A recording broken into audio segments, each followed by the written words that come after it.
श्री स्वामी समर्थ. तुम्हा सर्वांचे स्वामी कृपा या चॅनलमध्ये स्वागत आहे. उद्या सोमवार मोहिनी एकादशी. उद्या जर तुम्ही तुळशीजवळ फक्त ही एक छोटीशी वस्तू ठेवली तर घरात पैसा टिकू लागेल, कामातील अडथळे पूर्णपणे कमी होतील आणि लक्ष्मीची कृपा तुमच्या कुटुंबावर सदैव राहील. अनेक लोकांना हा साधा उपाय माहीतच नाही, म्हणून त्यांना फळही मिळत नाही. ही माहिती तुम्हाला कुठेही सहज मिळणार नाही, म्हणून हा व्हिडिओ सुरुवातीपासून शेवटपर्यंत लक्षपूर्वक ऐका. मोहिनी एकादशीच्या दिवशी तुमची सर्वात मोठी इच्छा पूर्ण हो अशी मी स्वामींच्या पवित्र चरणी मनापासून प्रार्थना करते. उद्या सोमवार 27 एप्रिल आणि या दिवशी आली आहे मोहिनी एकादशी. आपल्या हिंदू धर्मात वर्षातून 24 एकादशी येतात आणि प्रत्येक एकादशीचं स्वतःचं वेगळं महत्त्व असतं. पण तुम्ही कधी लक्ष दिलंय का? काही एकादशी अशा असतात ज्या खूपच प्रभावी मानल्या जातात. त्यातीलच एक एकादशी म्हणजे मोहिनी एकादशी. वैशाख महिन्यात येणारी ही एकादशी खूप पवित्र मानली जाते. जसं माघ आणि कार्तिक महिना महत्त्वाचा मानला जातो, तसंच वैशाख महिन्यालाही तितकंच महत्त्व आहे आणि म्हणून या महिन्यातली एकादशी विशेष फलदायी असते. आता तुम्ही एक साधा प्रश्न स्वतःला विचारा का आपण सगळे मेहनत करतो, दिवस रात्र काबाड कष्ट करतो, पण तरीही कधी कधी असं होतं का पैसाही टिकत नाही. कधी कधी अचानक खर्च होतं, कधी आजारपण येतं, कधी कर्ज वाढतं आणि कधी तर असं वाटतं की नशीबच साथ देत नाही. असं तुमच्या घरात होतं का? जर होत असेल तर हे फक्त तुमचं कर्म कमी असल्यामुळे नाही, तर घरातील नकारात्मक ऊर्जेमुळे होतं आणि लक्ष्मी स्थिर राहत नाही. म्हणजे काय? पैसा येतो पण टिकत नाही आणि इथेच अशा प्रभावी उपायांची गरज लागते. आता बघा, मोहिनी एकादशी का खास आहे? या दिवशी भगवान विष्णूंनी मोहिनी रूप धारण केलं होतं आणि त्या रूपामध्ये त्यांनी देवांना मदत केली. म्हणजेच हा दिवस असा आहे जिथे संकटातून मार्ग निघतो. तुमच्या आयुष्यात काही अडचण असेल, आर्थिक, मानसिक, घरगुती, तर या दिवशी केलेला छोटासा उपायही छोट्याशा उपायाचा प्रयत्नही मोठा बदल देऊ शकतो. पण एक गोष्ट खूप महत्त्वाची आहे, उपाय मोठा असावा असं नाही, उपाय योग्य असावा आणि श्रद्धेने तो आपण करावा. कारण की श्रद्धा आणि विश्वास फार महत्त्वाचा आहे आध्यात्मिक गोष्टी करण्यामध्ये. आणि म्हणून आज मी तुम्हाला जो उपाय सांगते आहे तो खूप सोपा आहे, पण योग्य पद्धतीने जर तुम्ही हा उपाय केला तर तुम्हाला त्याचे परिणाम 100% जाणवणार आहे. हा उपाय कोण करू शकतो? कोणीही करू शकतो. घरात स्त्री असो, पुरुष असो, तरुण असो, वयस्कर असो, कुणालाही हा उपाय करता येतो. उपाय करण्यासाठी उपवास नाही केला तरी चालेल, हे खूप महत्त्वाचं आहे. कारण की अनेकांना असं वाटतं की उपवास नाही केला तर काही उपयोग नाही, पण तसं काही नाही. तुमच्याकडे वेळ नाही किंवा तब्येत ठीक नसेल तरीही हा उपाय तुम्ही करू शकता. या उपायासाठी सर्वात महत्त्वाचं फक्त एक गोष्ट लागते, ती म्हणजे श्रद्धा. मी प्रत्येक व्हिडिओमध्ये सांगत असते, कारण की श्रद्धा ही फार महत्त्वाची असते आणि स्वामी समर्थांवर मनापासून विश्वास. जेव्हा आपण मनापासून स्वामींच्या चरणी प्रार्थना करतो तेव्हा आपल्याला दिसत नाही, पण मार्ग तयार होत असतो. आपल्या कार्यात येणारे अडथळे दूर होत असतात, घरात शांतता येते आणि सर्वात महत्त्वाचं म्हणजे मन स्थिर होतं. हे मन स्थिर जर असेल तर निर्णय योग्य होतात आणि जीवन बदलायला सुरुवात होते. म्हणून हा उपाय फक्त पैशासाठी नाही, तर संपूर्ण घरासाठी आहे. सुख, शांती, समाधान यासाठी आहे. आता पुढची माहिती सांगण्याआधी एक छोटीशी गोष्ट लक्षात ठेवा. तुळशीचं महत्त्व तुमच्या घरात तुळस आहे ना, तर असलीच पाहिजे. कारण की तुळशीला आपण लक्ष्मीचं रूप मानतो. जिथे तुळस असते तिथे नकारात्मक ऊर्जा कमी होते आणि घरात पवित्रता टिकून राहते. पण आपण रोज तिची काळजी घेतो का? कधी कधी पाणी घालतो आणि बस, पण मग रोज तिची मनापासून पूजा करतो का? आणि म्हणून एकादशी सारख्या दिवशी तुळशीची पूजा खूप महत्त्वाची ठरते, कारण त्या दिवशी केलेली छोटी कृती अनेक पटीनं फळ देते. आणि म्हणून सांगते, हा व्हिडिओ शेवटपर्यंत तुम्ही सोडू नका, कारण की उपाय छोटा आहे, पण योग्य रीतीने जर तुम्ही केलात तर त्याचा परिणाम नक्कीच दिसतो. आता इथे सगळ्यात महत्त्वाची गोष्ट म्हणजे हा उपाय नेमका कधी आणि कसा करायचा आहे. अनेक वेळा आपण उपाय करतो पण योग्य वेळ आणि पद्धत पाळली नाही तर त्याचा पूर्ण परिणाम मिळत नाही. म्हणून ही गोष्ट नीट लक्षात ठेवा. उद्या सोमवार आहे 27 एप्रिल 2026. मोहिनी एकादशीच्या दिवशी हा उपाय तुम्हाला सकाळी किंवा संध्याकाळी करायचा आहे. कोणत्याही टायमिंगला तुम्ही करू शकता, म्हणजे सकाळच्या किंवा संध्याकाळचा असा कोणताही टाईम, दुपारच्या टायमिंगला नाही करायचा. सकाळी करायचं असेल तर शक्यतो 8:30च्या आधी पूर्ण करा. जर सकाळी वेळ मिळाला नाही तर संध्याकाळी 6 वाजल्यापासून ते रात्री 9:30 वाजेपर्यंत हा उपाय करायला हरकत नाही. ही वेळ अशी मानली जाते की त्या वेळात सकारात्मकता ऊर्जा घरात जास्त प्रमाणात सक्रिय असते आणि लक्ष्मीचा प्रवेश होण्याची हीच वेळ असते. आता तुम्ही विचार करत असाल तर वेळेचं इतकं महत्त्व का? कारण की आपल्या आसपासचे वातावरण आणि ऊर्जा याचा आपल्या प्रत्येक कृतीवर परिणाम होत असतो. योग्य वेळेला केलेला छोटासा उपाय सुद्धा अनेक पटीने फळ देतं.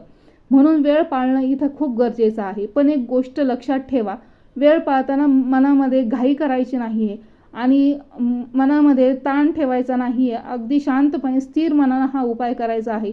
उपाय करण्याआधी थोडी तयारी करावी लागेल. फार जास्त तयारी नाहीये, थोडीशीच तयारी आहे.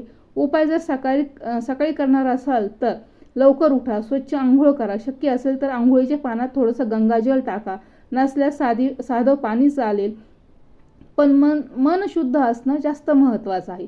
स्वच्छ कपडे घाला. अगोदर आपल्या घरातले म्हणजे देवघरातल्या देवांची पूजा करा. भगवान विष्णू, माता लक्ष्मी आणि स्वामींना मनापासून नमस्कार करा. फुलं लावा, धूपदीप लावा, फुलं वाहा. घरात शांत आणि प्रसन्न वातावरण तयार करा आणि जिथे मन शांत असतं तिथेच देवत्व जाणवतं.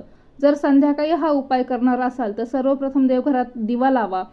थोडा वेळ शांत बसा. दिवसभरात जो काही ताण तुमच्या मनावर आलेला असेल, चिंता किंवा विचार आले असतील ते सगळं बाजूला ठेवा. मन हळूहळू स्थिर करा.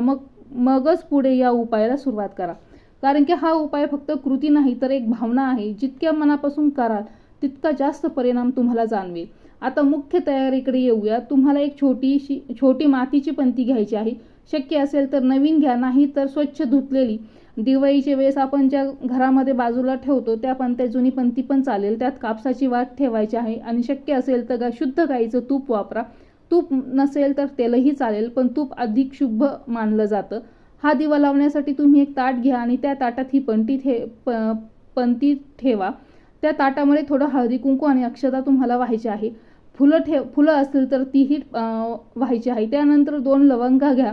इथे एक गोष्ट लक्षात घ्या, लवंगा अखंड असाव्यात, तुटलेल्या नसाव्यात आणि त्यासोबत 1 रुपयाचं नाणं घ्या. आता तुम्हाला वाटेल एका एवढ्या छोट्या गोष्टीचं काय महत्त्व आहे, पण या प्रत्येक गोष्टीचं स्वतःचं एक सूक्ष्म महत्त्व असतं. लवंग असते त्याला आपण म्हणजे आपल्या परंपरामध्ये खूप विशेष स्थान आहे.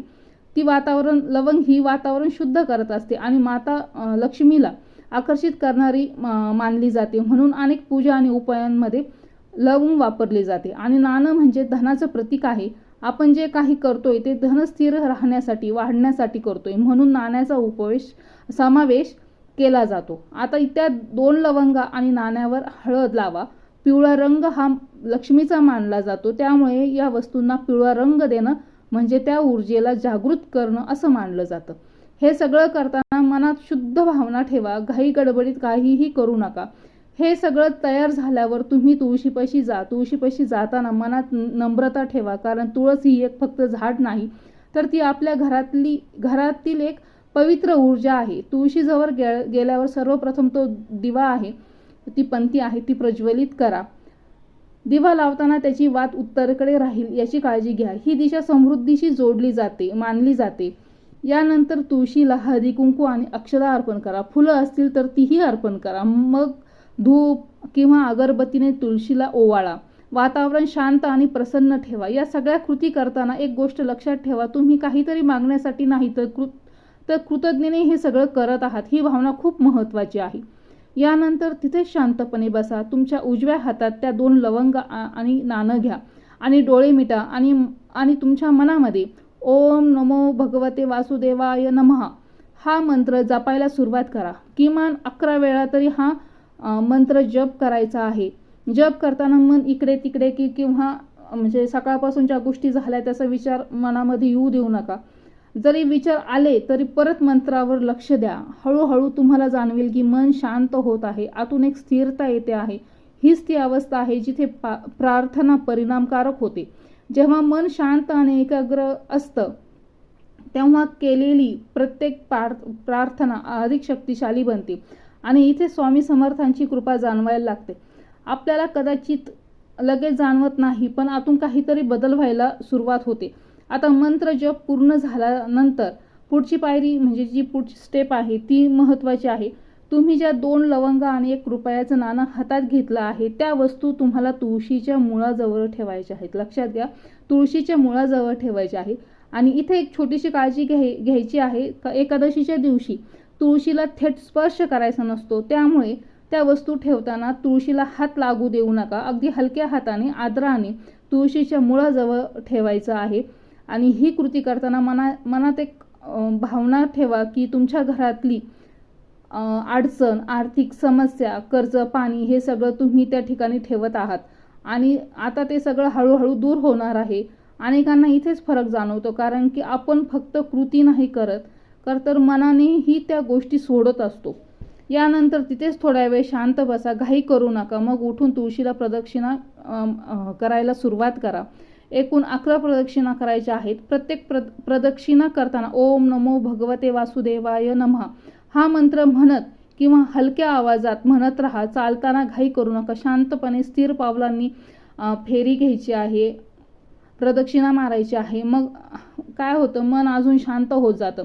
प्रदक्षिणा पूर्ण झाल्यावर तुम्ही हात जोडून तुळशीसमोर उभं राहा. आता इथे काहीतरी पाठ म्हणजे जसं आपल्याला पाठ करून काहीतरी हे करायचं तसं नाही बोलायचं. जे तुमच्या मनामध्ये जे प्रश्न असतील ते साध्या शब्दात बोला. तुमच्या घरात जे काही चाललं आहे, जे काही तुमच्या अडचणी आहेत, त्या गोष्टी ज्या तुम्हाला त्रास देत आहेत, तर त्या सगळ्या गोष्टी मनापासून इथं तुम्हाला म्हणायच्या आहेत, मांडायच्या आहेत तुळशीसमोर. तुम्ही म्हणू शकता की माझ्या घरामध्ये शांती राहू दे, पैसा टिकू दे, कर्ज कमी होऊ दे आणि सगळं सुरळीत होऊ दे, घरातील वादविवाद कमी होऊ दे. म्हणजे इतकं साधं बोललं तरी चालेल. इथं एक गोष्ट लक्षात घ्यायची आहे, प्रार्थना मोठी किंवा कठीण असण्याची गरज नाहीये. ती खरी असली पाहिजे, मनापासून आपण ती प्रार्थना केली पाहिजे, याला महत्त्व आहे. जेव्हा आपण असं मन मोकळं करतो ना, तेव्हा आतून हलकं वाटतं आणि हीच ती जागा आहे जिथं स्वामी समर्थांची कृपा आपल्याला आधार देते आणि आपण एकटे नाही आहोत ही भावना निर्माण होत असते. आता हा संपूर्ण उपाय झाल्यानंतर लगेच उठून जाऊ नका. 2-3 मिनिटं तिथे तरी शांत बसा, दिव्याच्या प्रकाशाकडे बघा, मन स्थिर होऊ द्या. अनेकांना इथेच एक वेगळी शांती जाणवते आणि ही शांतीच पुढे तुमच्या निर्णयांमध्ये, तुमच्या आयुष्यात बदल घडवत असते. आता पुढच्या दिवसाची गोष्ट ही तितकीच महत्त्वाची आहे.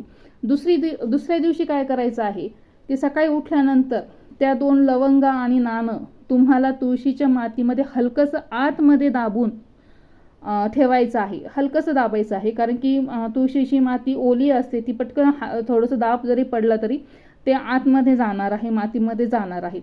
तर हे करताना पुन्हा मनात प्रार्थना करायची का आहे म्हणजे ही जी प्रोसेस आहे ही तुमची पूर्ण झालेली आहे, हा उपाय संपतो आहे तुमचा. आणि तुम्ही विचार करत असाल तर का याचा परिणाम कधी जाणवतो, तर हे लगेच काही जादूसारखं म्हणजे कोणतीही गोष्ट केली तर लगेच फळ मिळतं असं नसतं. म्हणजे तूप खाल्ल्या म्हणजे तूप खाल्लं लगेच रूप आलं असं काही होत नसतं. तर त्याचे बदल आपल्याला हळूहळू जाणवायला लागतात. घरातले वाद कमी होतात, खर्चावर नियंत्रण येतं आणि सर्वात महत्त्वाचं म्हणजे आपल्या घरामध्ये पैसा टिकायला लागतो, लक्ष्मी स्थिर स्थावर व्हायला लागत असते. काही लोकांना लवकर परिणाम दिसतो तर काहींना थोड्या वेळाने परिणाम दिसू लागतो. पण श्रद्धा आणि सातत्य महत्त्वाचं आहे. हा उपाय करताना किंवा कोणताही उपाय करताना श्रद्धा आणि सातत्य, विश्वास ह्या गोष्टी महत्त्वाच्या आहेत, तरच आपल्याला परिणाम नक्की मिळत असतो. शेवटी काय असतं ना, एक मनामध्ये विश्वास ठेवायचा आहे. जे उपाय करताना मनामध्ये कोणतीही भीती आणि अंधश्रद्धा नाही ठेवायची आहे, फक्त श्रद्धा ठेवायची आहे.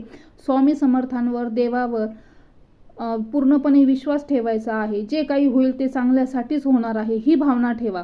जर तुम्हाला असं वाटत असेल की तुमची कामं अडकलेली आहेत आणि प्रगती होत नाही, पैसा टिकत नाही, तर उद्या हा उपाय नक्की करून बघा. साधा सोपा उपाय आहे, मनापासून केला तर नक्की फरक जाणवेल. आणि व्हिडिओ आवडला असेल तर व्हिडिओला लाईक करा, तुमच्या मित्रपरिवारासोबत ही माहिती शेअर करा आणि तुमचा जो काही अनुभव आला असेल तो कमेंटमध्ये नक्की सांगा. आणि स्वामी कृपा या चॅनलला सबस्क्राईब करायला विसरू नका. हा उपाय नक्की करून बघा. श्री स्वामी समर्थ.